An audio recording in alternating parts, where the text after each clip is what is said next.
hell? Are they alive? That's unsettling. So, it turns out the best phone game of all time is also one of the best Silent Hill-inspired games, and not nearly enough people know about it. This game is what happens when you take the metaphysical Red Room parts of Twin Peaks, the voice acting from Silent Hill 2, and then hydraulic press that along with some seriously impressive graphics for the era until it fits in your pocket. The game in question is Forgotten Memories, a neat little survival horror iPhone game from 2015, which came out at a time when both horror gaming as a whole had pulled away from its survival horror roots, and when developers were stepping away from making complete original games for smartphone platforms. Like, remember? Phones used to get big stuff like The Sims and Ravensword. It is not merely surprising that Forgotten Memories got released when it did. It's also shocking how religiously the developers, Psychoz Interactive, have supported it in the 11 years since, very recently dropping heavy hints at a sequel that should be coming out, well, now-ish. But we'll cover that a bit later. I didn't originally plan to cover 2 telephone games in a row because I don't just want to be the phone horror guy, but now it's clear what I need to do: abandon my gimmick as a Frankenstein games channel and become a 2015 iPhone games channel. But seriously, if you're following the channel, you know that I recently completed a cross-country move, and then it took an eternity to get my internet set up in the new place. A phone game was the perfect thing to work on while I didn't have real internet access. I don't think the cafe would have appreciated me setting up my PlayStation 5 and hogging their Wi-Fi to download Fatal Frame, but they couldn't stop me from stealing all their megabytes in my pocket on the App Store. Which actually brings up an unusual point for the channel. This game is not lost media, even though it has every right to be. Nor is it only available on niche old hardware.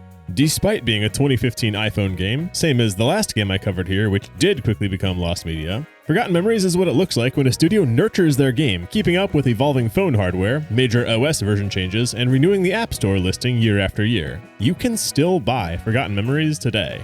Ironically, the developers are hard at work making sure the game is not a forgotten memory. In fact, Psychoz updated the game to a definitive edition on Halloween 2019, which coincided with the launch of its Android port, and then separately published a remastered edition at the end of 2024, which came out on phones as well as Switch, making this possibly the most accessible game that I will ever cover on the channel. Now, as part of supporting their game, the developers have been very engaged across App Store review responses, YouTube comments, comment sections of blog posts people write about their games, and various other sources. Perhaps they're a bit too engaged because many different times, in many different places, they've promised us a sequel, or a prequel, or a free bonus chapter, or 2 paid DLCs, or some combination of the above. I even saw mention of a graphic novel at one point. It's clear that they're desperate to continue the story, and I'll prove to you soon why I'm eager for more FM content too. But the timeline I kept seeing given out for whatever form of new content that we'll get was always end of 2025 or early 2026, so it wouldn't surprise me if a DLC for this game shadow drops while I'm editing this video. I'm just saying the possibility of new content for this game coming out imminently made me think twice about covering this game when I am, but I had such a great time with it and it just made sense what with my move that I decided to go for it, and if my video ends up being accidental promotion for a DLC that drops at the same time, then that's only a blessed coincidence. I was not sponsored in any way to make this video. I didn't want to throw that much history at you in the introduction, so let's get playing the game. But that ties into my final point. This game is stuffed to the gills with lore, and it's not a very long game either, so the lore per minute is off the charts, and I simply wouldn't have the time to pepper in all this background the way that I usually like to do throughout a video. That's enough yap, so let's launch into Forgotten Memories. And if you enjoy obscure horror gaming content like this, please consider subscribing to the channel. Bell on too if you want notifications. You could also do me a personal favor by leaving positive interactions on the video to get my work in front of more people like yourself who will enjoy it too. Thanks, y'all. Get ready for a wild ride. My name is Rose Hawkins. I'm an inspector of the Juvenile Division of Massachusetts. For several weeks, I investigated the case of a missing girl named Eden. All of this led me to an old and abandoned asylum in the north of the country. But details are blurring out. My recent memories faded away, as if it was hiding behind a cold and wet fog. When I opened my eyes, all I can remember is a man pointing a gun at me and shooting me down. How very noir. So, we wake up in a messy hotel room, somehow not dead from our bullet wounds, but I'm still bleeding. I need to find something to heal myself. I'm still bleeding. I need to find something to heal myself. Around us are some of those crime scene evidence Whataburger table tents and a strong mannequin presence. Yeah, it is one of those mannequin games. Nobody's perfect. The touchscreen controls work fine, though please forgive some bad camera work while I'm getting used to them. It's the standard dual virtual joysticks for 3D phone games. The left half of your screen controls movement, and the right half does camera, though I'm gonna need way more camera speed than they start me on. Tapping the screen picks up items or investigates points of interest, and there's a button to toggle sprinting, which I don't do for most of the game, since A, the rooms are pretty compact and full of things you'll want to take your time exploring, and B, look at these graphics. I don't want to rush through this. This is a phone game from 2015, delivering early PS3 360 level graphics, boosted by some impressive effects and shaders. The definitive edition does look rougher than the remaster, and sit tight because we will do a deeper comparison later, but this is some seriously impressive engine work by Team Psychos. They actually call it their FOG engine, standing for Fear-Oriented Gaming, which I find adorable. As far as our plot, Rose either survived a gunshot, or this is some kind of afterlife. I don't belong here. We gotta move on, dear. We were looking for that missing girl Eden, but at this point Rose probably wants to solve her own murder too. Either way, we should get out of here. Okay, we're just fully in Twin Peaks now, in the Red Room. In this game, it's called Nowhere. Hello, Rose. How are you today? My name is Noah. If you are listening to this message, it means you finally woke up. You've probably noticed, but it's impossible for us to speak in this place. I can't speak to you, and you can't speak to me. We can only think inside our own little minds, and that's why I use this old recorder to talk to you. Major Lies of P vibes on that tinny recorded message. So one of the rules of Nowhere is that we can't talk? That's unsettling. That's unsettling. Maybe we just can't talk to other people? The next room holds a sign for the Lewis Walker Parapsychological Research Association at the New Vineyard Asylum. New Vineyard is not the first reference to wine that we found in only a couple minutes of playing the game, so already I'm wondering if the game is implying an alcohol problem for Rose. It would definitely be a theme supported by our forgotten memories, and who's to say our name isn't pronounced Rose? In the corner of this room is a book on parapsychology, the new controversial science. Psychology is the science of the soul. It focuses on studying human behavior under. She just reads the whole thing out loud, yeah. So voice acting is one of the biggest advantages the remastered edition of Forgotten Memories holds over the definitive edition. The cutscenes and recordings that we find have always had VA, but the remastered edition added full narration of these sometimes long documents and notes. Which is nice, but it's unnecessary because I read faster than the voices do. I'm either cutting them off or waiting for them to catch up before I flip the page. I would have strongly preferred they add voice acting for a different situation that we'll get to later. Well, a prison cell door opens itself to a newspaper article dated November 1979, when the New Vineyard Asylum, where Rose had gone looking for Eden, closed permanently. On November 15th, police discovered the entire population of the asylum, patients and staff, dead, though the body count is only given as, quote, more than a dozen. Small place, I guess. Each death appears to have been caused by a cerebral edema, hemorrhage, or acute stroke, as evidenced by excessive blood found near the nose and mouth of the deceased. Ew. By the way, present day for Rose is approximately 1991, so that was more than 10 years ago. That was more than 10 years ago, and the asylum never opened its doors again. And we really thought a closed asylum where everyone's heads blew up was a sensible place to search for a missing girl from across the state? Forgotten Memories operates a bit like the TV show Lost in a way. The writer opens a million different plot threads, but then leaves many of them unresolved. For example, I've already mentioned the minor alcoholism theme, which is alluded to a few times, but never fully developed, and we don't see it have an effect on the characters. And there's something going on with biblical themes too. The girl named Eden, recordings coming from someone called Noah, and just before the next door is 3/4 of a warm apple pie. Hold on, trust me, it's relevant biblical apple pie. This next recording means very little the first time we hear it, but it's the kind of thing you can listen to again after beating the game once and say, oh. You are probably wondering why such a lovely girl like you got into this dark and cold place. Well, my dear, I'm afraid it's your fault. We told you not to trust anyone. Oh, but you probably don't remember anyway. For now, note that the statue seems familiar to Rose. Maybe it's something we've seen before.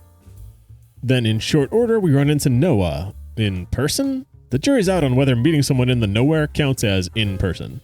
You finally found me. Unfortunately, I don't have all the answers you seek, but I'm sure your memory will come back in a few hours. All I know is that you were seeking a missing child called Eden. I know a lot of things about her, you know? And if you wish, I can even help you find her. But you need to get out first, and without my help, you won't be able to. That's why I came to you. I don't think the prospect of spending eternity in this place interests you, does it? Of course, I won't help you for free. You'll have to do me a favor. I would like you to help an old friend of mine, a nurse called Dorothy Simons. I would like to pay off a debt I owe her. It's very easy. You just need to find her and set her free. That's your job, right? You find people and try to figure out why they are missing, don't you? That's why I need you, Inspector. Do you see that big door behind me? My access card will open it. It will bring you back to the asylum. Find the nurse and free her. In exchange, I'll tell you where to find the girl you are seeking. It took me a second to tell what Noah's doing here, but she's eating a slice of that apple pie we found, symbolically committing original sin right in front of us with her bare hands. Anyway, we're now set on our main mission, to find and free, whatever that means, the nurse Dorothy Simons, whom Noah owes a debt. In exchange, Noah will help us find Eden. But I'm not sure Noah is an ally. She implied she knows the reason Rose is stuck in the nowhere and why our memory is foggy, and she seems to enjoy holding power over us. Her throne, her stance, and all of her phrasing is manipulative, emphasizing how we need her help and how it's our fault that we're stuck here. The door behind Noah gets us out of the nowhere. Then the opening credits are very X-Files, just flashing some paranormal imagery at us that may or may not have anything to do with the episode we're about to watch. Then Rose springs to life with a gasp. Revived, or possibly resurrected, inside the shuttered New Vineyard Asylum. We need to find a nurse and free her. I need to find a nurse and free her. What does that mean? There's no way she's alive in here, because that article said everyone died in 1979, so it must be a spiritual freeing. Maybe we're doing some unfinished business finishing for the ghost of Nurse Dorothy. Right away, I find and equip a rusty pipe, which puts me on edge, or on blunt, because now I'm expecting these mannequins to jump me. But aside from them, the asylum administrative wing is almost cozy. It's all hardwood floors, some nice carpets, and full bookshelves while a snowstorm blows outside. Now, I told you this game moves very quickly. We lost no time finding our first weapon, and as soon as we entered the pharmacy, well, I think we just found our nurse. I think I just found my nurse. What happened to her? What happened, indeed. To free Dorothy, it looks like we'll need to solve her murder. A very Silent Hill-y meta-puzzle wants us to find the murder weapon and proof of the murderer's guilt, then place those in each of the nurse's hands. The murderer's identity, though? I have a hunch already. The reason I came is because I'd like to know what happened to my 6 patients, Doctor. They didn't magically vanish. What have you done to them? Why were they crying every day after your sessions? Your little experiments on them failed, so you got rid of them? Is that it, Doctor?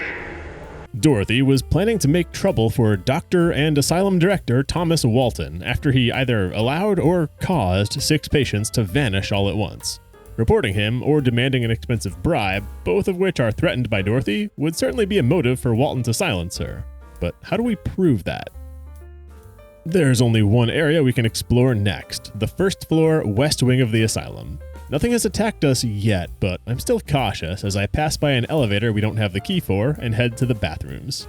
In the women's bathroom, aside from the expected toilet first aid, is a mattress and a toy doll that looks like someone slept here recently. Maybe this asylum isn't as abandoned as we think.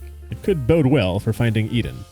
One stall won't open, suspiciously locked from the inside. But they're not going to stop me from angling my camera angle to check what's inside. Actually, wait, something is blocking me. They specifically put an invisible wall here to make sure we can't look inside. Remember this. Then, before we head to the men's bathroom where the action starts, I hope you're ready to have the entire game's central mystery revealed. Seriously, this one file in the nurse's station is a lore drop of stunning proportions for so early in the game. Project History, 1933. 6 8-year-old female test subjects are exposed to the same traumatic shock. The document is quite dark. 6 girls, all age 8, were intentionally traumatized, mercifully were not told how, in order to bring forth psychic powers. This was in Austria, 1933. The girls were moved to Paris after the war, and once psychic powers were proven, they started breeding these women. I guess the goal was psychic children, not psychic moms. But artificial insemination wasn't working at first. Failure. 2 stillborn, both males. On the 5th attempt, the mothers, by then age 28, all gave birth to healthy baby girls with no biological relation to each other, but henceforth referred to as the 6 sisters. The sisters are raised in separate, diverse homes before being brought back together at age 16, under the roof of this very asylum. That was in 1969. Within 5 years, the sisters are able to remotely control puppets with their minds. That'll explain all the mannequins. They were vehicles, like Avatar. Actually, that makes this a rare horror game where it makes sense for there to be a ton of mannequins lying around. After 3 more years, the sisters learned how to transfer their living consciousness from one body to another. Uh-oh. But the program abruptly ends with the note, Psychic Disconnection in 1979. The sisters surely being the 6 patients that Dr. Walton lost. So that's already dark, but like Silent Hill 2 and Deracine, this is a game where you can squint and read the actual game asset image of the document to get slightly different text than what we read in the pop-up. One line makes a pretty big difference. The artificial insemination of the girls that Rose reads as failure, 2 stillborn, both males, is actually on the page as failure, 2 stillborn, and 2 males. That's a monumental difference in meaning. The latter reading shows that even a healthy male baby is considered a failure in terms of the project. Like Smash Mouth, they were interested in sister psychics. The page also shows different dates for many of the events, which I don't want to linger on because the gist is that it places the mothers at a younger age when the breeding attempts began. Ick. The whiteboard in here is full Pepe Sylvia, with 6 photos of the sisters captioned, "Where are they?" 5 of them are in body bags, and the 6th one is scratched out. So, if the 6 sisters went missing, and we know Rose is having memory issues, and she was drawn to this unlikely asylum to search for a missing girl, well, the game is definitely inviting us to wonder if Rose is somehow one of those sisters. I mean, we're a police detective now, which is a career we would have needed to jump into as a woman in the 70s at age 28 with no experience, but we're in a world with psychic powers in a Red Room alternate dimension, so who's to say what's possible? Anyway, now that we know about the whole psychic sisters thing, let's check out the combat. In the men's bathroom, past a female-shaped mannequin pantomiming peeing in the urinal with equipment that it doesn't possess, we collect the office key for Asylum Director Walton. And that is the trigger for mannequins game-wide to come alive and attack, with a head-turning cutscene straight out of Resident Evil 1. We have a 3-hit melee combo before you'll want to dodge the counterattack. Do that by double-tapping the screen. But their delayed swings test your reactions and keep combat somewhat engaging. Rose does have a stamina meter, only visible from the inventory, that makes it risky to fight grouped enemies, so you want to make sure your strikes land for stamina efficiency. That's not easy because our attacks deliver significant knockback. If there's too much space behind an enemy, you'll hit it away and then whiff, wasting stamina. Optimal melee strategy in Forgotten Memories sort of resembles juggling. There is a consumable adrenaline item that replenishes your stamina immediately, but it was not well designed, because opening your inventory doesn't pause the game, so good luck fiddling with the UI in melee combat situations to take adrenaline shots. Now, sprinting doesn't take stamina, so you can run away to use in safety, but at that point, why not just keep running and let your stamina regenerate? Or exit the room. A little further down the West Wing hall, we begin finding comically large revolver ammo. Some of it's hidden in a nondescript pile of trash. You really do want to be clicking on everything in this game. The staff break room is decorated with the remains of a long-gone party. Goodbye and good luck, read the letters on the wall. It's not the kind of party you throw when your asylum gets shut down from everyone's brains melting. More like a regular retirement party, as if someone's final day of work was the afternoon before the tragedy. It could be a coincidence, but that's odd. Then it's time to toss a wrench in our understanding of Dorothy's murder with a newspaper article we find on the coffee table here. It gives us an important new character to learn, Audrey Millers, the head of security at the New Vineyard Asylum. And it sounds like she might actually have been Dorothy's killer. According to investigators, Miss Audrey Millers, head of the mental institution's security operations, has confessed to the crime. Miss Millers was found drenched in the victim's blood and muttering to herself. That's what the press and the real murderer would have us believe. Noah made it clear there is a deeper mystery to Dorothy's death. By the way, that article is dated March 1979, which is 2 months after those 6 patients went missing, but still 8 months before the asylum would close up. For the 8 months after Audrey's confession, Dr. Walton had her committed as a patient in the same asylum she used to guard. That's awful. She must have experienced a lot of pain. That's awful. She must have experienced a lot of pain. There's a classic horror game thing caught in drain here that we'll need to come back for, and then we're ready to continue down the hall to the stock room. In here, calmly playing behind an iron gate is a girl? What's a girl doing here? My name is Rose. What's your name? She's ignoring me. I mean, surely that's Eden, right? Doing an excellent Laura Silent Hill 2 impression? Her presence explains the bed and doll setup in the women's bathroom, but she doesn't seem to notice us. Well, the combo for the gate is just here in the room with us. Easy enough. Then... Crap. Where did she go? The girl vanished. Into a room with no other doors or windows. Like real girls who exist are totally capable of doing. Anyway, let's loot the place. This is one of the creepier moments in Forgotten Memories. We're tiptoeing through a dark maze of shelves, glowing items tantalizing us to go deeper, but we know something is going to come to life in here once we go deep enough. Also, it's hard not to notice a similarity here, the way a creepy blonde girl is running from a well-intentioned adult in a dark building full of mannequins. This is very Silent Hill 2. Sweetie? Where are you? Don't be scared. I'm not going to hurt you. Let me get you out of here. But where Forgotten Memories forges its own path is in philosophy. Yeah, I'm sorry, but we can't continue understanding this game without a primer on Swiss psychotherapist Carl Jung, whose quote was on the opening credits. This whole game is based on his philosophy, but don't worry, I'll TLDR the crap out of it. Most people disregard the shadow inside them. The inner shadow is Jung's big idea. It's just your collection of negative traits. And a lot of hate that we have for others is because of aspects we see in them that remind us of our own shadow. Jung thought that recognizing, confronting, and accepting our own shadow makes us healthier and lets us stop feeling jealousy, anger, and disgust toward other people for their flaws. The Jungian shadow idea is very Twin Peaks when you go deeper into that show's lore about doppelgangers and confronting your shadow self, so it's easy to see why a game centered around inner shadows would also incorporate Red Room imagery in its design of the Nowhere. I also think it's just a pretty neat idea for a horror game to take the shadow self more literally. Pinned to a scary mural of a big deer-antlered shadow person looking like the deer god from Spookies is a crayon drawing of the blonde girl surrounded by clawing shadows and signed Eden. So she is here, if she's real. And oops, controller died on me here. I've actually been playing on my DualSense controller, Bluetooth into my phone, and seamlessly supported by FM ever since I thought to test it out about 10 minutes in. This is a big compliment to the developers. They really made Steve Jobs proud with their support of the Apple gaming ecosystem here. I know, the audience for serious gaming on Apple devices is like just me, but Psychos put iOS gaming on their back in 2015.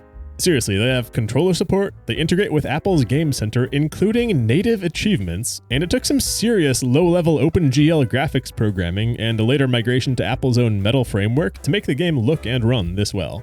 It's a testament to what can be done in the ecosystem if developers could be convinced, perhaps with generous subsidies, to even bother. Anyway, our prize for that whole endeavor in the stockroom was some bolt cutters, which open another small branch off the west wing. There's a stairwell, that'll come soon, and also the women's locker room. Resident Evil players will be familiar with this pattern. You enter a new room and hear threatening noises. There's something else alive in the room with you, but you can't see it yet due to the camera angle, so you stand there for a minute listening carefully to determine whether that noise is coming for you or if it's safe to step forward. Well, the rhythmic banging in this locker room does sound contained, so I begin to do some looting. More bullets for the revolver we lack, there's first aid, and a Hemingway reference? Then a locker in the corner contains another long, voice-acted lore dump of a letter. It was penned by Nurse Dorothy to Audrey Millers, and it doesn't sound like the two were enemies, despite Audrey allegedly killing Dorothy. Audrey, I asked Dr. Walton this morning about the 6 patients that disappeared last week. We learn here that the 6 sisters would have sessions with Dr. Walton, during which their heads were always covered with bags. That explains the hooded photos on the Where Are They board from earlier. The women would come out of sessions agitated and with serious nosebleeds. That's classic character has been using psychic powers symbolism. We learn the sisters disappeared all at once in the quiet of night, and Dr. Walton was definitely trying to cover up the circumstances. Could he have pushed them too hard in a session and blown their brains? Maybe transplanted their consciousness into mannequins and needed to dispose of 6 brain-dead bodies? Or did the sisters finally have enough of his treatments and threaten him, resulting in a violent confrontation? How could 6 patients disappear so suddenly? In any case, Dorothy and Audrey formed a conspiracy to collect evidence about their disappearance and take down Dr. Walton. Maybe the sisters can even be saved, if they're alive somewhere. We discover the pounding noise is coming from the inside of an enshrined locker. This one's Dorothy's, but we can't open it without a key. Blood flows out of the bottom, but this locker has been treated with reverence. Something important is in here. Well, that's every room on the first floor explored, save Walton's office, which we do have the key for. We could head there now for early revolver access, but I'm content with my pipe, so let's avoid the backtrack and just head upstairs. The second floor is blocked from this side. Actually, it's blocked from all sides. We'll only touch the first and third floors in this game. So it's straight up to 3 for Rose, greeted by a creepy red emergency light. Floor 3 is decidedly more cursed than Floor 1. It's where the patient cells and treatment rooms lie. Those are never good news in a horror game. But it's not immediately so bad. We get the chance to look around. Now, earlier I had mentioned that I would have preferred the voice acting added in the remastered version of the game to go towards something else besides the long documents. That something else would be all of Rose's musings to herself as you click around the environment. A soda machine. Maybe there's still money inside? Nope, too bad. It's broken. Damn. Whatever. I'm picky about my coffee anyway. Everything in this game has a unique blurb. I'm talking trash bags, file cabinets, doors that are obviously blocked and not part of the game. Rose is low-key hilarious, and these comments are the best source of characterization for her that we get. I've never had a game make it so fun to click on every piece of literal trash as I explore. Rose's inner comments are one of the best parts of this game. I just wish they had voice acting. There's a flashlight charger on the wall here, which we can't even use on easy difficulty because our light never dies. There are about 5 of these throughout the game on normal difficulty, but the other 4 don't exist on easy, so this one still being here feels like a mistake. Ooh, a shotgun? A shotgun? Heck, that's a Lupara. Which asylum employee was in the Mafia? Well, because we were talking about the flashlight chargers, easy difficulty also removes the need to spend consumable floppy disks to save your game at computers. Though with a game so short, my first time only took 2 hours, even going slow because I was filming, having limited saves is a complete non-issue. You'll have more than enough. Our fragile sense of safety is soon dispelled as we enter the treatment wing of the 3rd floor. Even the signs on the wall are scary. Reading directions to the psychosensory room and the hydrotherapy room invokes fear with very little effort based on every other piece of creepy asylum media that we've consumed in our lives. By the way, you'll want to play this game with headphones on.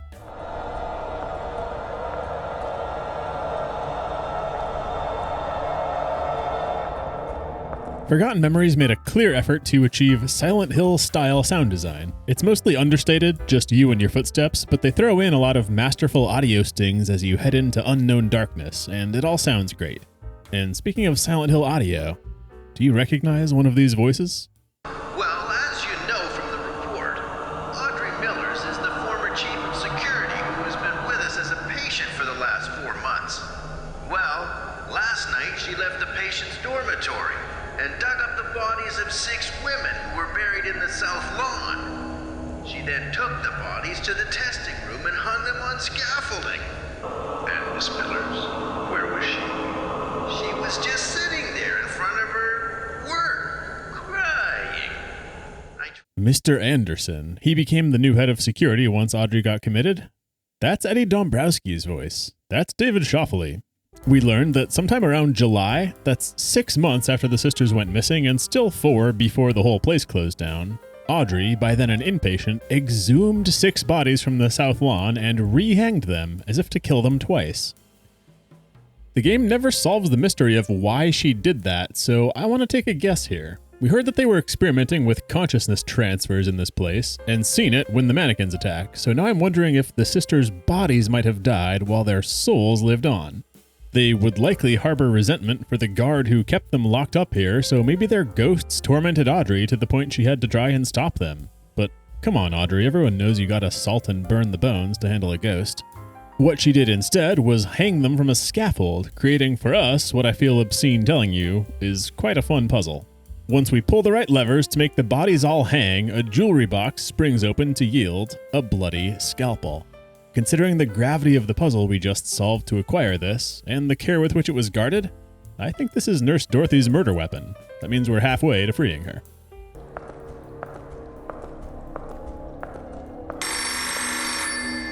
A ringing phone back in the hall replays a conversation from our past. Juvenile Division, Nathan Barnes speaking. Oh, Rose, it's you. It sounds like Rose actually phoned her partner back at the police, a Nathan Barnes, from the New Vineyard Asylum right when she got here. The two had been in disagreement over where to find the lost girl Eden, because Eden disappeared from a Boston orphanage, not some old place at the other end of the state. The girl disappeared from a Boston orphanage, not some old place at the other end of the state. Don't suppose you recognize Nathan's voice, by the way. Anyway, Rose came here unilaterally and alone. Nathan ends the call saying he's gonna race over to join Rose here. It's hard to guess how many real-world hours or days ago that was, but crossing Massachusetts shouldn't have taken more than like 3.5 hours. By the way, after every recording and document we find in this game, Rose jots down a quick summary in her notebook like a detective might. And these notes are a godsend to a player like me who wants to understand the story better. Getting a paraphrase on what we just read or listened to, and hearing it again in slightly different wording greatly helps me keep track of the story, and sometimes even fills in extra bits of information. Like Rose's note about that last phone call does confirm that Rose called Nathan from the asylum before going in. That was only an assumption that I had made. And with that, let's meet the shadow people. Enter the intervention room. Intervention feeling like quite a euphemism. This looks like where you get your finger cut off in Outlast. The room is dominated by a big wooden throne covered in restraints, and we collect a pair of surgical pliers, but there's no lore in here, so just return to the, that's not the same hallway we entered from. We're suddenly back in the nowhere, greeted by a creepy poem that looks like it's trying to be instructions for a coming stealth section. I can't wait. On our way there, the Twin Peaks Red Room is the obvious visual inspiration for Forgotten Memories is Nowhere, but I'd like to submit The Evil Within 2, which actually came out after this. But like, come on, Stefano's bit with the suspended objects and the red curtains? Did Shinji Mikami play this game? Still, The Evil Within 1 does bear semblance to Forgotten Memories in an important way. They were both a mid-2010s reactionary push to bring horror gaming back to its survival roots. The genre has revived in a big way since then, but this team was carrying the flame at a low point in popularity. Good for them.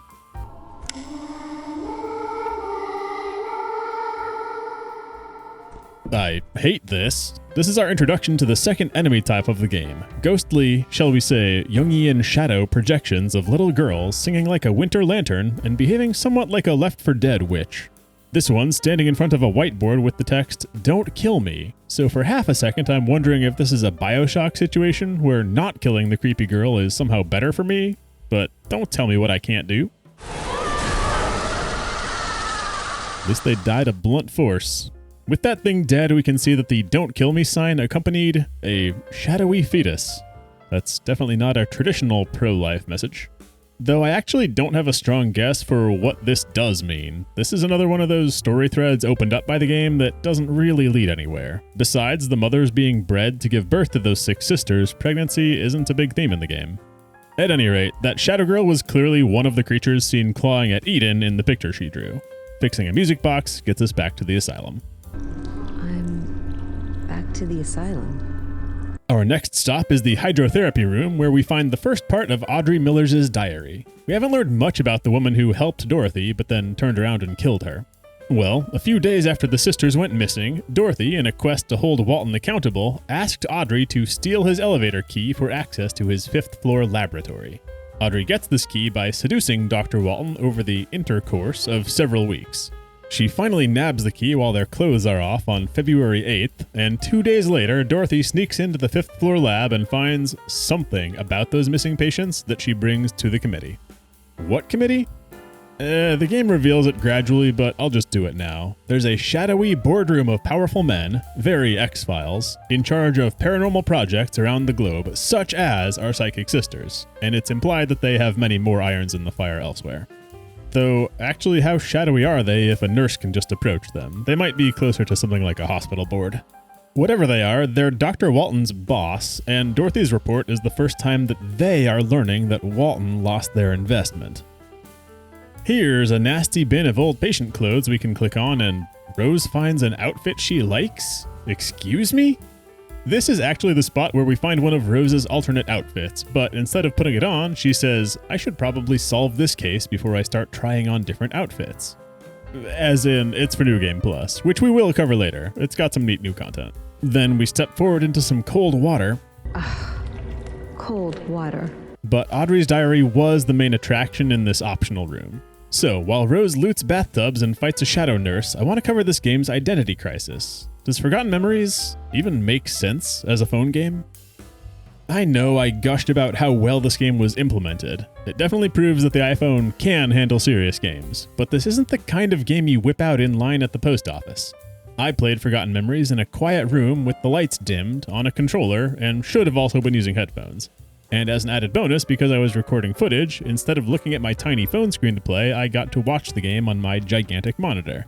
I effectively turned my phone into a PlayStation rather than a Game Boy, and I think that's fascinating.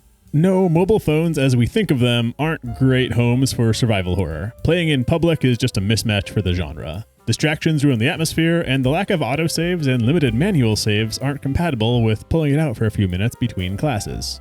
But, I don't know. In another universe where Apple released a fancy Pro controller, subsidized a bunch of studios to make real games, and ran marketing to promote the iPhone as a console, something you can dock at home for gaming, and none of that cloud well, I personally would have loved access to something like that while the rest of my stuff was in boxes. Okay, the recovery room is grim. Looks like patients were taken here after their treatments, but what kind of treatments demand recovery after? A report in here layers on the plot intrigue. It's a summary of an interview with the new security guy, Greg Anderson, regarding the morning that Audrey busted loose and exhumed those bodies. We learn a few important details. One, that Miss Miller's that day kept repeating the phrase, "I have to kill them myself." That is in line with my guess about them not being truly dead. Two, that Mr. Anderson chose not to include that detail in his report, as though he's covering for Audrey. She was his boss before all this, so maybe he feels some loyalty. Last point, and very important, we learn that all the exhumed bodies were disfigured. It's as if someone wanted to conceal their identities.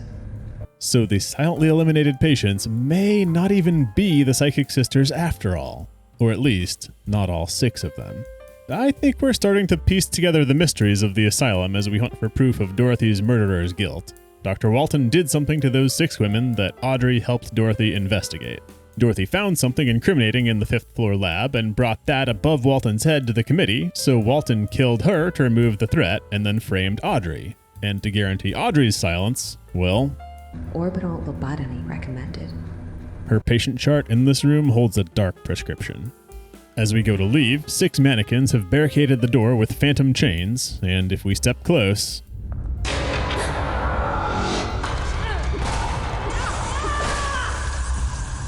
That's a cool encounter. I guess we can just walk out of here now? Only 2 of you wanted to cause trouble? Okay. That was our final room to explore in the treatment ward, so it's into the center stairwell now and back down to floor 1, opening a shortcut right near Walton's office, close to where we started the game. We're actually not far from the finale, though there's still a ton of lore to pack in at light speed, like part 2 of Audrey's diary that we find at the bottom of the staircase. It sounds like after Dorothy whistle blew on Walton, Audrey didn't hear from her for several days, but she continued to meet with Walton so as to not arouse suspicion, still terrified that he'd notice his missing keys or connect her to Dorothy. I think he, in fact, did, and that he surreptitiously began poisoning Audrey's mind against Dorothy, but he didn't show any outward hostility. Rather, he was ultra sweet to her. He listened to me rant and even recommended some medication to help manage my stress. I agreed to start therapy sessions with him every Thursday. We've heard how damaging therapy sessions with Dr. Walton can be. He's not to be trusted. Let's go see what he's hiding in his office. I know this hallway had mannequins before, but it wasn't so mannequin-y last time, right? Oh, come on! This one's head is fully rotating to track us like an owl. A shadow man pops out of Walton's office door as we approach, and I have no better time to mention that this game's director, Georges Paz, does cite Alan Wake as a design inspiration. He also brings up Mizurna Falls and says Luigi's Mansion is his favorite Nintendo game that he'd love a chance to develop his take on. But the larger team at Psychos considers their game to be 75% Silent Hill DNA and 25% Resident Evil. Forgotten Memories was at first planned for Vita and Wii U release. Those are still listed on its early trailers on YouTube. And they were once considering an asymmetric local multiplayer mode on Wii U with player 2 controlling the Deer God thing from the stockroom mural.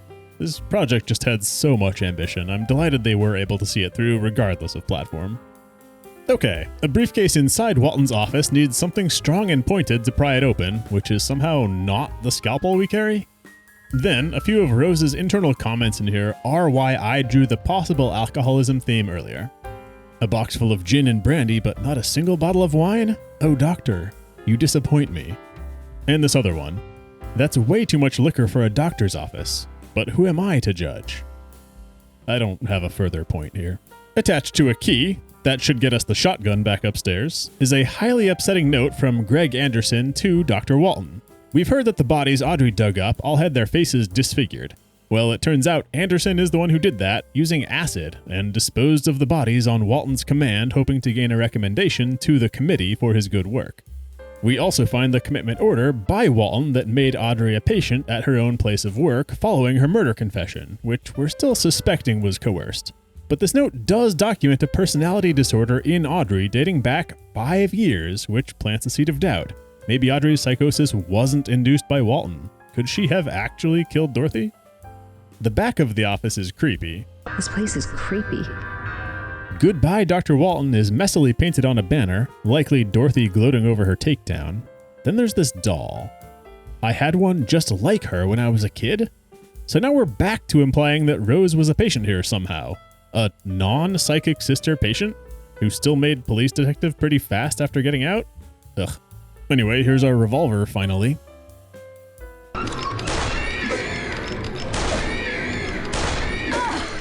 The shooting isn't great either with the controller or the touchscreen, but at risk of inciting a tired discussion, that's not really the point of a good horror game. It's serviceable. Anyway, mark down a third enemy type. These dolls are still simple melee foes like the rest, though they can slither pretty fast to close distance. With them dispatched, the final piece of lore in this lore-heavy office is found on Dr. Walton's answering machine. You have 2 messages. Dr. Walton, the board has heard about the 6 missing sisters. Do you realize how humiliating this could be for the Foundation? Committee, board, foundation, it's the same group. They've run the Psychic Sisters project for 40 years, and it sounds like Walton has been in charge of it for the last 2. They're more mad that he tried to cover up his loss of the 6 patients than that he lost them in the first place. In any case, the board wishes it had learned about their disappearance directly from you, and not from the rumors that are circulating about it. Do your best to shut down those rumors. Dr. Walton lost the board's trust, and they removed him from charge of any further projects. As far as shutting down rumors, that was a tacit command that he deal with Nurse Dorothy. The game had probably expected us to double back to Walton's office before ever going upstairs in order to get more use out of the revolver. Because the way that I played it, we're about to go collect the shotgun immediately after the revolver with no enemies in between except those office dolls and some respawns you can bypass. The pacing of weapons isn't good, but again, 2-hour game. They didn't have a lot of room for variance. Then, in a padded cell that we also got access to beyond the shotgun, is a recorded message that again blows the story of Forgotten Memories wide open. It's not a hard twist to guess, but it's a juicy one, so I'm gonna let the whole message play despite its length. Hello, Noah. Hi, Dorothy. How are you feeling this morning? Your sisters look quite nervous. We're nervous because of tomorrow's appointment with Walton. Oh, and Dorothy, they're not my sisters. It's just a stupid nickname someone gave us. I know. I'm sorry. Anyway, I've thought about the offer you made the other day. Your freedom for Walton's reputation. So what about it? Well, I have a little something for you. Here, take it. Use this before taking your shower tonight. Is this a hair dye? Hope you don't mind redheads. But what's it for? I don't get it. I can't get you out of here right now, but at least I can hide you. We're always looking for new staff here, and I heard they're trying to find nurses for the men's building. You want me to hide as a nurse? Is this a joke? Just for a few days. It'll only be temporary. No one will recognize you there. They've never seen you before. You just need to keep a low profile. Think you can do it? Noah, who sent Rose on this whole journey to get justice for Dorothy's murder? Noah is one of the Psychic Sisters. She made friends with Dorothy as an inpatient here and offered her a deal. Noah wanted to get out. Dorothy wanted Dr. Walton's reputation ruined. And this is before those patients even went missing. Dorothy's headed out for Walton for a long time, which is never really explained, by the way. Some offhand comments Dorothy makes later make it sound like she just hates men. I'm sure there's a deeper reason, but we don't get it in this game. So, Dorothy disguises Noah as a nurse, which means the 6 patients who died under Walton's care and got buried by Anderson and dug up by Audrey and reported to the committee by Dorothy, those weren't the 6 sisters, and Dorothy knew it. It was 5 sisters and a rando. Also, like, if anyone had money on Rose being one of the sisters, I think that bet is officially off. At this point, I actually get lost for the only time all game, and I take too long to realize that I'm supposed to return to the break room. It's ultimately checking Rose's notebook and seeing the open case for the item that's still stuck in the sink drain that makes me realize the surgical pliers I'm carrying might be able to grab it. I was expecting to need a hook and a cable. Once I finally realize I can fish the item out of the sink, I fish out a lobotomy tool. You can take the asylum out of Silent Hill, but you can't take Silent Hill out of the asylum. The lobotomy tool is what opens Walton's briefcase back in his office, triggering another wave of murderous dolls, and the item inside is a bloody nurse's cap. With our inventory whittled down to just this hat and the scalpel, it's time to revisit Dorothy's corpse and solve her murder.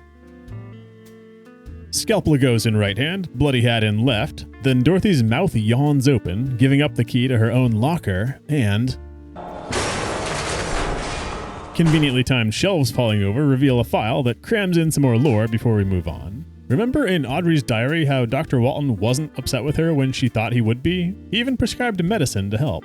Please remember to give it to the patient half an hour before sleep. Otherwise, it can have serious side effects, such as hallucinations, paranoia, suicidal tendencies, and even lasting neurological damage. Side effects like that could certainly explain why someone would confess to a murder, or exhume 6 bodies and then rehang them on a scaffold. Anyway, let's get back to the locker room now and see what's in that shaking locker. It's the elevator key, but Rose isn't at liberty to go check out the 5th floor lab like Dorothy did, because grabbing that key teleports us once more into nowhere. Who are you? How did you get here? This segment is a prison for Dorothy's soul, which is still alive in here, but she's trapped behind a big stone door and is now speaking to us. Solving her murder was only half our job. Noah had asked us to free her. By the way, the key you found in my locker, that's the root of the problem. It's my link. I need it to get out of here. Bring me the key, but please be careful. I need you. I need you? A dead woman is asking us to open an elaborate stone gate in a pocket dimension, and the key that brought us here was thumping to get out of that locker like a live animal? My ominous feeling that Dorothy might not be complete in there is quickly backed up with a note about, well, forgotten memories. Shadows grow slowly, devouring my memories, leaving me with only sorrow, doubt, and obsession. Darkness imprisoning me? All that I see? We have a slight maze to solve now as we search for 2 levers that will open Dorothy's prison. But don't worry, there's still dense lore to find, like this shadowy vision of a meeting room where the committee would gather monthly. Walton was just following orders, nothing more than a puppet. He wasn't as influential as he wanted me to believe. This game may be drawing a parallel between the Jungian shadow idea and this shadowy cabal of powerful men. Something about the negative aspects of man being the traits that are rewarded with power and influence? Or something. Anyway, that's one of our levers pulled to open half of Dorothy's door. More like Dorothy, am I right? Let's move on. This dramatically lit operating room is the one glimpse we get of Dr. Walton's physical appearance in statue form. Dorothy's voice chimes in with more details on the Foundation, which Rose's notes reveal afterward is called the Walker Foundation, even though I didn't think Rose was ever told that. Study of the psyche, mind control, links between the tangible and the intangible. The only thing I know is that their research ended up destroying them. That's a funny way of saying I destroyed them. You'll see. Alas, all this room does is establish Walton as a bit of a mad scientist. It seems, even aside from the whole sisters thing, he was reckless with brain surgery. The next hallway reminds me of The Inpatient, wandering dark abandoned mental asylum halls while a winter storm rages outside. It's oddly cozy, but then turning to a grim scene. Poor Audrey. She's the one who killed me. But I don't blame her. Wait, what? She actually did? I suppose Audrey may have indeed done the actual stabbing after Walton manipulated her, played with her mind, and destroyed her. He manipulated Audrey, played with her mind, and ended up destroying her. Poor Audrey. She was relatively innocent in all this and got destroyed just for trying to help. At the back of another cell is an eternal staircase downward taken straight out of Silent Hill. I don't mind, it is a really neat set piece. Once finally at the bottom, 6 very large mannequins loom over us. They are probably meant to mirror the sisters, Noah being the one with the bagged head. I cautiously pick up the piles of ammo before going for the recorder, feeling like a rabbit grabbing a carrot out of one of those cartoony traps. But nothing happens. Then, the tape recording confirms my growing suspicions about Dorothy. She's no martyr.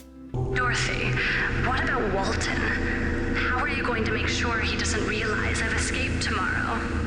Don't worry, Noah. I have a plan. Your face is always hidden during your appointments with him, right? Yes. Our heads are always covered with bags during the sessions. Walton doesn't want us to be able to see or talk to each other. He says it helps us keep focused.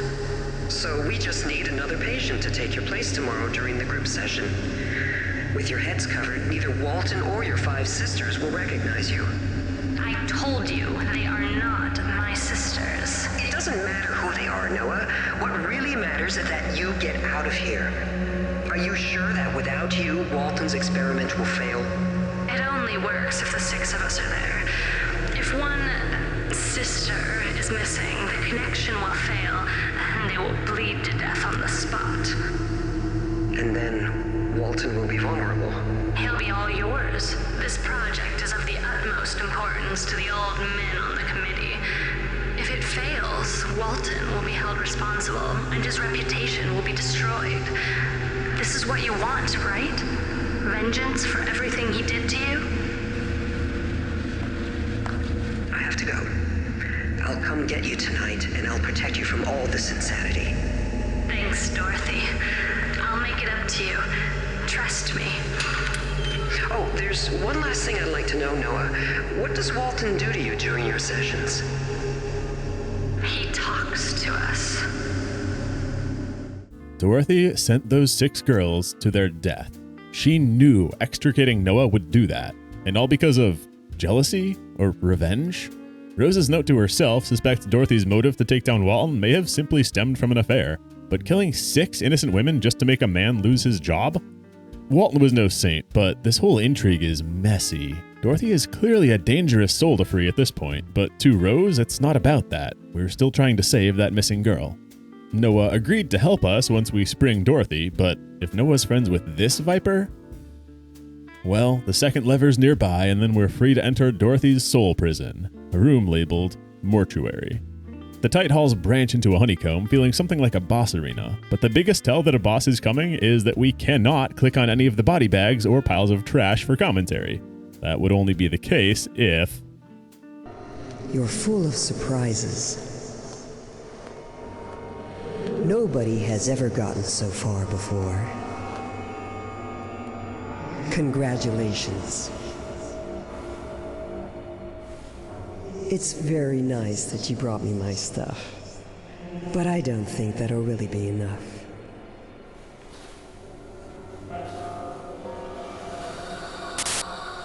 Hot. Wait, what does she mean nobody has gotten this far? Did you understand what free really means? Because you have one more thing to do.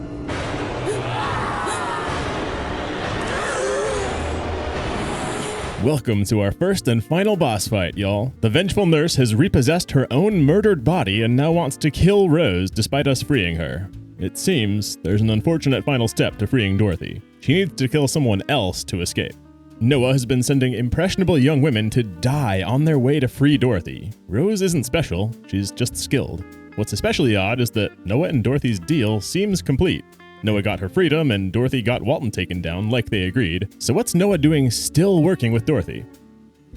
This fight is simple mechanically. You shoot Dorothy as she shambles up and watch your back when she teleports. A few times she grabbed me and I couldn't tell which controller buttons I was supposed to mash to win the screen tapping QTE, but I'm not punished badly for flubbing that on easy mode, and I bust out my shotgun to end the fight in style.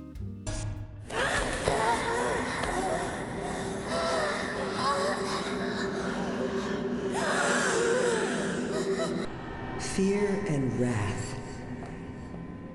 To really be free, you need to explore yourself, to understand and destroy them. That's what you did for me. Oh, that fight was just a Jungian shadow thing again. I only have one thing left to do. Thank you. Do you have the slightest idea what it's like to be kept away in here? Stuck between life and death, eaten away by remorse and frustration. You can only wait, alone, lost and forgotten by everyone. You slowly come to understand who you really are. You try to live with the shadow inside you and admit being your own prison. But now, it's over. I'm free. Thanks to you. And this would make a neat little ending that ties into the Carl Jung stuff. Rose helped Dorothy confront her shadow, Dorothy becomes spiritually free, Rose is filled with determination, the end. Except that's totally thrown out the window with yet another jaw-dropping twist. You're strong. I would have loved to be like you. Farewell. And forgive me.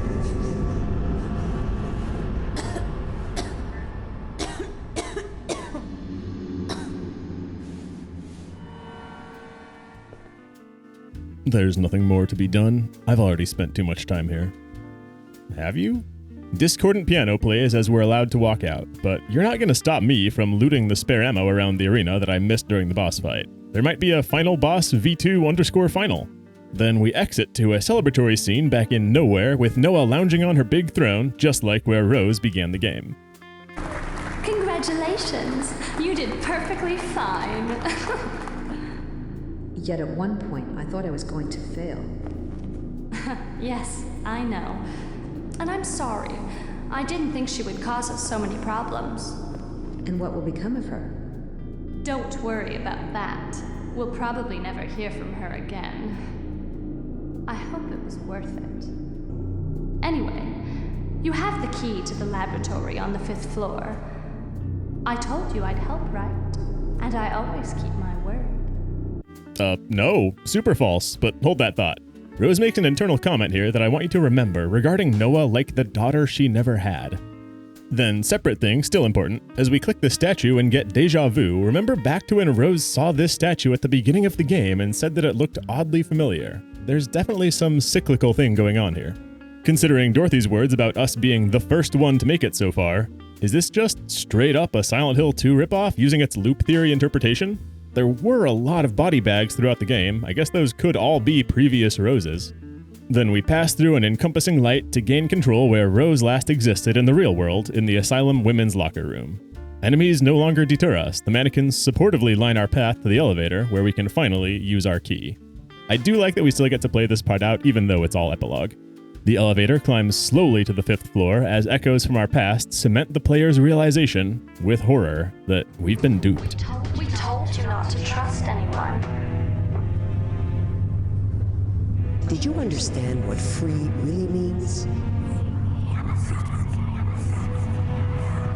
I need you. It was the only way. Trust me.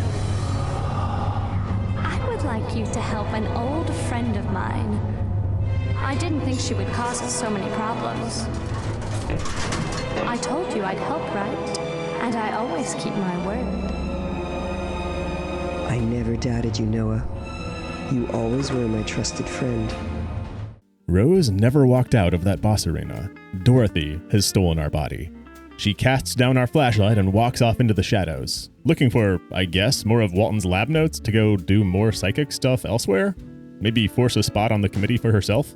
Then we cut back to actual Rose sitting with her head in her arms, trapped inside the Nowhere mortuary prison before fading to black, in an ending as reminiscent of the Dark Souls 3 ending as it is of the Silent Hill 2 beginning. Rose, could you really be in this asylum? Not only is that almost word for word the first line James speaks in Silent Hill 2, that's James. They got Guy C. What an ending, folks. That is how you do a cliffhanger. Wait, hold on, there's a little more. A tragically depressing journal entry by Rose scrolls by on themes of hopelessness and suffering. Frankly, I'm not sure this fits here. It feels like a bit that they produced before they wrote the rest of the game and they didn't want to throw it away. There's not much lore in this, except maybe to frame the entire game as an invention of Rose's depression. Darkness and imprisonment, it's a solid allegory. Confuses the Jungian stuff a bit, though, and doesn't jive with Dorothy's body swap being the thing that put us here, but if we're trying to find literal meaning in this note, then suppose Rose is in fact suffering depression, perhaps tying into the hints at alcohol addiction, and the Nowhere and Noah's trap could all be a construction by Rose's mind, trapping her in a loop, but simultaneously insulating her against the darkest parts of herself, her shadow. Every time I think I'm close to understanding, it slips away, like smoke through my fingers, leaving me empty and alone. Always alone. Why do I keep coming back? Her narration is heartbreaking. I'm moved to tears. Completing such a dark game, having an amazing time through the finale, feeling hope that we're going to save Dorothy and ourselves and Eden, then being hit with this brick wall of sadness at the epilogue as it turns out our hero doesn't even make it out, left me with a pit in my stomach. I'm just so tired. Tired of pretending I can save anyone. Tired of reaching out for a hand that's never there. Maybe it's time to give in. To let the darkness consume what's left of me. So I can finally stop feeling this unbearable emptiness. Fuck. Rose is credited to the debut role of actress Dawn Bernand, and Miss Bernand hit me right in the feels. But now we're done with the game.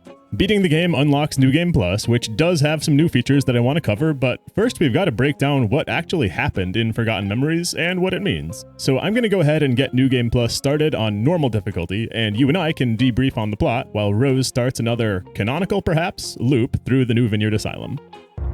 It's shooting me down. This game is doing a lot. You could definitely argue that it's doing too much for its short runtime. There are a plethora of unanswered questions and open-ended interpretations that I'd like to bring under a little bit of scrutiny. Let's start with the most recent and highest level layer of the Forgotten Memories story. Based mostly on that heartbreaking epilogue letter from Rose, and based more lightly on Rose's comments about alcohol, FM might simply be a game about depression. It does affect one's memory, and it could certainly make daily life feel like repeating loops of darkness. But I think if depression was the main point, then we wouldn't have gotten all that Carl Jung stuff, so let's go a layer deeper. Nurse Dorothy hits on the inner shadow stuff more than Rose does, with her monologue about anger and fear keeping her imprisoned. It's why we get Dorothy as a boss fight. We have to help her confront her shadow self before she's truly free. Free to steal Rose's body and go do psychic crimes with Noah. That part of it, in my opinion, cheapens, or at least turns away from, the philosophical foundations that the game has laid until then. It's like they really wanted to include that Carl Jung stuff, but couldn't resist making the plot ultra juicy with that double cross at the end. Then we can go another layer deeper to analyze the literal events of the plot, which is fascinating. We have a whole murder mystery between Dorothy, Audrey, and Walton. There's an X-Files-y shadow committee running worldwide paranormal experiments, a nurse on a vengeance tear to take down the man who wronged her, and a psychic woman feeding a stream of victims to that nurse's soul, which is trapped outside of space. But also, maybe all of the victims are just Rose experiencing the same loop again and again, and Rose only even came here to find a missing girl? Yeah, remember Eden? And Rose was also shot dead by a man at some point, which doesn't seem to have anything to do with the whole Noah-Dorothy plot. And also there's this James Sunderland-voiced partner back at the Bureau who's on his way to the asylum to rescue Rose. This game had ambition in its writing that far surpassed what the team was capable of delivering as a game product. Let's untangle this roller coaster of a plot, starting with Nurse Dorothy Simons. Dorothy knew of the committee, which might imply that she has powerful connections herself because she was able to go to them over Walton's head after she gathered damning evidence about the missing patients. At first, she seems like a poor victim, killed by Walton in retaliation for snitching, but later we learn Dorothy is not a good person. She's got ambition and ruthlessness, tossing away 6 patients' lives and putting Audrey in danger just to take down Walton. Then her soul gets trapped in the Nowhere mortuary once she's killed, and her only way to break out is to possess a strong woman. Noah had grown close to Dorothy as an inpatient, reminding the nurse of a daughter that she never had. Now, I think there might be more to that. Aside from being familiar with the Shadow Committee, Dorothy can project her consciousness and steal bodies. That's not a typical ability. And mind you that the 6 psychic sisters that this game focuses on, they came from 6 psychic mothers. Do you think a Shadow Cabal running a psychic breeding program would just release the mothers into the wild after they gave birth? Or might they keep tabs on those women, keep them close? Maybe even employ them as nurses to watch over other psychic women at the New Vineyard Asylum. Just saying, that could also explain Dorothy's deep hatred of Dr. Walton pretty neatly. Regarding Eden, I'm gonna say she's not a real missing girl, but a sort of bait invented by Noah to lure Rose to the asylum. If we really want to get technical about it, maybe there is truly a missing girl Eden, but as our partner Nathan says on that phone call, she went missing from an orphanage in Boston on the other end of the state. Noah may just be using the idea of Eden to lure Rose in with fake evidence like the light on an anglerfish.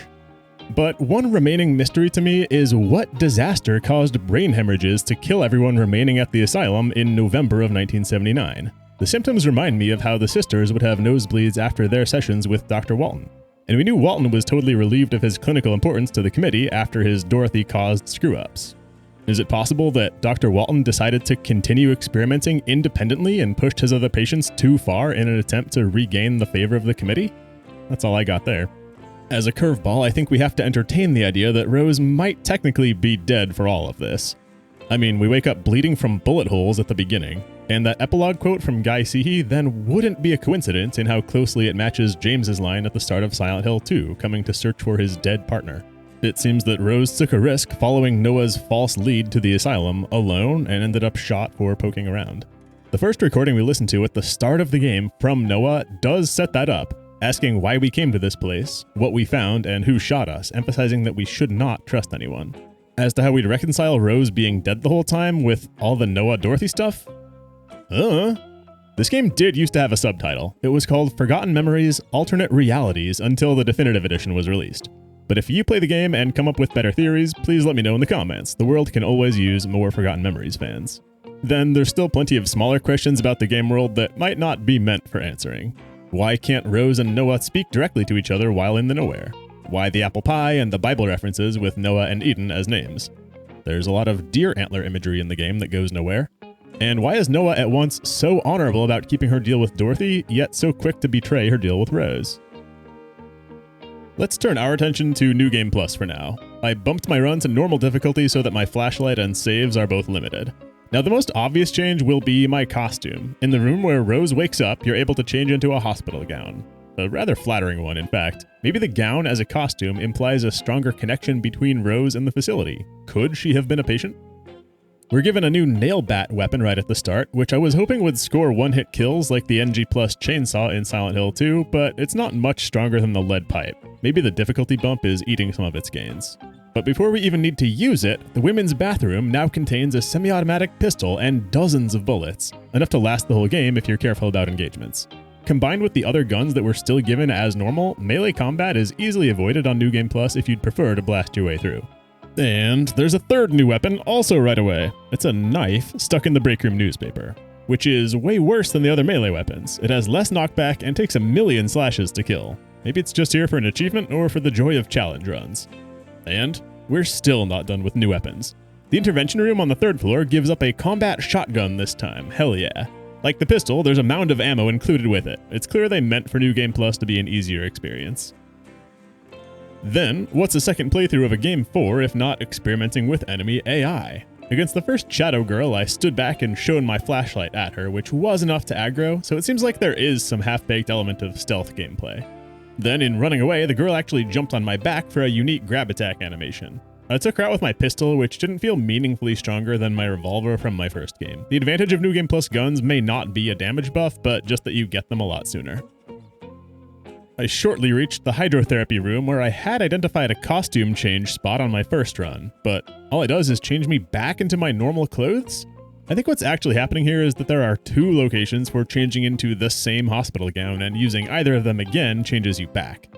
There is a proper second costume change spot in a locker in the cell block where we get the regular shotgun. It's a plum purple tunicky dress with cutout shoulders and a bit of brown trim. It's very Zelda. Comes with leather equestrian gloves too. I dig it. And with that, we've seen most of what New Game Plus holds for Forgotten Memories. Because I know where all the key items are this time, my New Game Plus run cut down the 2-hour playtime to 30 minutes, and I wasn't even really trying to speedrun it. I'm sure I could get a run under 15 before even having to optimize. But yeah, New Game Plus boils down to 2 new costumes and a bunch of new weapons that don't make a big difference in gameplay. Is what I would say if I didn't find a new boss fight. Okay, but for real, I think this extra boss is a facet of playing on normal difficulty rather than a New Game Plus thing. But at the bottom of that eternal staircase, where I was wary of the giant mannequin hand looming over the ammo pile like a trap, well, this time going for that ammo does trigger something. The lights blink out and the exit is blocked like in the recovery room ambush, except this time we fight all 6 mannequins and they respawn. Good thing we have a ton of ammo. Being trapped on a stage with 6 angry mannequins is a cool fight. I'm not sure if the fight comes down to timed survival, or if I just had to shoot them down enough times, or if this was like the Dark Souls 2 Rat King where we have to shoot the correct mannequin, because there is only one with a bag on its head. Maybe it's special. Whatever the win con, my fight was over in about 100 seconds, and I'm back out to fight Dorothy again, this time armed with a combat shotgun. And I'm sorry, I can't give this a pass. If your game only has 2 bosses, they should be spaced more than 2 minutes apart from each other. I don't care how long your game is. There is one mechanic I decided to test on my New Game Plus Dorothy fight. At times, it'll look like she cringes back into a defensive posture, and last time I would hold my fire while she did that because I thought that she might be immune. This time I unloaded my shotgun wantonly to test it, and I'm pretty sure she is immune while cringing. If only that was a real life power. So that's all there is to New Game Plus. Wait, was there a document here last time? I found someone. Someone stubborn like you. I think she'll be perfect for the ritual. I led her to believe that what she was looking for was here. The only problem is, I'll have to find Mr. Anderson before she comes. It's his turn to send her behind the curtains. I will bring her, but you will have to guide her. I am sure she is the one. This is going to work.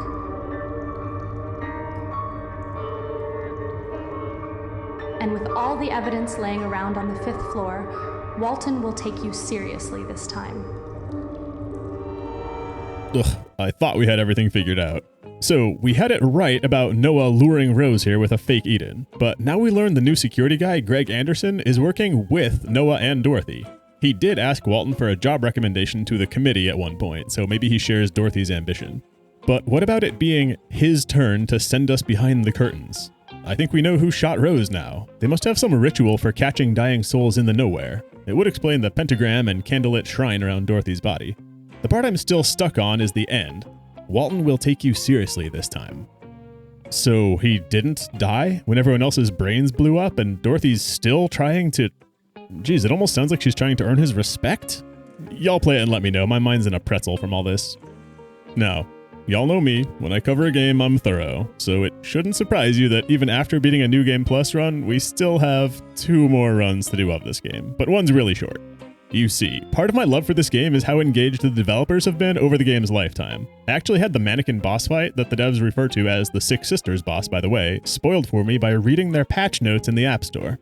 That specific fight had some bug fixes listed that hinted that it exists. And that fight wasn't the only interesting secret I found in the patch notes. There's something about exploding pumpkins, and maybe a special costume? Forgive me if this is inaccurate because there's a dang Roblox FNAF game called Forgotten Memories 2 that makes it really hard to look up footage of this game. But as far as I can tell, none of the existing videos on Forgotten Memories capture its Halloween event. So let's do some magic with our system clock and boot up another run on quote-unquote Halloween. And, yep, that's a big floppy witch hat on Rose. I don't think it looks good with her default clothes. It's a little nicer paired with the hospital gown, but the purple Zelda dress would probably match the best. I'm just not going to play long enough to check. But we can see about those pumpkin explosions. Every mannequin model throughout the game, both ones that attack and ones that don't, have a carved pumpkin over their head for Halloween. Noah's throne room looks especially silly, and there are many more funny ones throughout the game, like the one at the urinal. Pumpkins smash to bits when you strike them or shoot them, and sadly the mannequins still have a normal head underneath. They don't become headless. Very neat little timed Halloween event Easter egg. All that remains is to play a different game. Technically different game. You see, Team Psychoz left up the App Store listing for the definitive edition of the game when they released the remaster. It does make sense when the older version is still the higher search result, with over 500 reviews compared to 34 on the remaster. So, partially because this team easily deserves another $4 more from me, and partially to complete this video by seeing what changed between releases, let's boot up Forgotten Memories Definitive Edition and give it one more quick playthrough. This one will go so fast, I promise. The differences are mostly aesthetic, but if there's any notes or dialogue that they've rewritten, I figure we might gotcha them on some different phrasing and be able to figure out a little bit more of the plot. So, regarding aesthetics, of course the lighting looks a little worse. I don't want to linger on engine differences, but rather design choices they've made, such as the water in the hydrotherapy room is clear instead of puke yellow, the stairwell light is white instead of an ominous red, and there's no caution tape separating us from Audrey's hanging body in the nowhere maze. And unfortunately the mannequins are a little more demonetize-y. Plastic nipples. But none of the puzzles are different. The code to enter the stockroom and the 6 hanged bodies are the same, and key items are all in the same spots. Consumable items did get shuffled between versions. I noticed more revolver ammo sitting out, but I think in turn, the definitive edition hides less ammo in searchable containers. Gameplay-wise, I did find a few meaningful differences. The subtitles are much bigger, which I like, and sprinting is press and hold rather than toggle, which I personally prefer while using a controller, which is still supported. There's no more costume change wardrobe in the beginning area, but you can still change costumes in New Game Plus beginning in the hydrotherapy room. So it looks like the confusion I had about the 2 hospital gown changing locations is because they added the newer, earlier one without removing the later one in the remaster. In the intervention room, when we're first introduced to shadow enemies, the definitive edition pauses with a nice tutorial about stealth mechanics, making explicit what we had to figure out with science and testing things out in the remaster. There are tutorials for every other mechanic in the game, so I do prefer that stealth had one in the older version. And if you remember, in the women's bathroom, there's still that stall door locked from the inside. Except, the definitive edition doesn't block me from rotating the camera to get a look at what's inside, and my goodness, that's a lore document. Hold on, forget the last thing I was going to say about differences. How do we get this? Discovering how to did take me a while, but this video is long enough that I won't drag out my discovery process. That's part 3 of Audrey's diary, and the stall unlocks after you pick up the first 2 parts elsewhere. It makes some sense because her diary mentions locking herself in the bathroom to cry. Of course, it's not voice acted because I grabbed this in the older edition. This entry reveals, in the weeks following Dorothy's 5th floor break-in and report to the committee, a growing distrust of Dorothy by Audrey. And I think 2 things can be true. that Audrey was slipping into paranoid psychosis, nudged along by Walton's therapy, and that Dorothy truly had become vengeful and dangerous. Audrey mentions Dorothy acting smug, declaring she has what it takes to, quote, bring people down. Dorothy may have meant Walton, but that comment had Audrey worried that Dorothy meant her, and it helps show the leaps in logic that led Audrey to kill Dorothy. Not a huge reveal altogether. But there is one final major difference between the remastered edition and the definitive edition that comes at the end of the game after Dorothy possesses Rose. Congratulations, you did perfectly fine. Noah meets Dorothy inside the asylum to congratulate her on successfully possessing Rose rather than in the nowhere. The text isn't meaningfully different, but if we're calling the asylum the real world, then this is our only time seeing Noah exist as a real person outside of the nowhere. I'd say her presence here makes it a little less likely that Eden ever was at the asylum, if that's a real girl at all. The mattress and doll that Rose finds in the women's bathroom could simply have been Noah's. That is the tale of a quirky little phone game that received more attention in its first 11 years than I got from my own parents. If you were to just play this game's Switch release without knowing the game's history, it wouldn't stand out much in a field of competent indie horror titles. But for a small team of developers to not only make such a high-effort, complete, no microtransaction mobile game when they did, and then babysit it for as long as they have, that to me is a story worth celebrating. Plus, the story is really interesting, and that kept me guessing. Do let me know if you try this game out and share your take on its mysteries, because I know I didn't solve everything here. Thank you for watching to the end of the video, and special thanks to my patrons and channel members for helping me produce content like this, especially in a slow period while I got things handled IRL. The community has a lovely Discord linked below if you'd like to be part of the Mafia, and I've got plenty more lost, delisted, and obscure horror games to cover for y'all, so stick around for more. Mothy out. Farewell. And forgive me.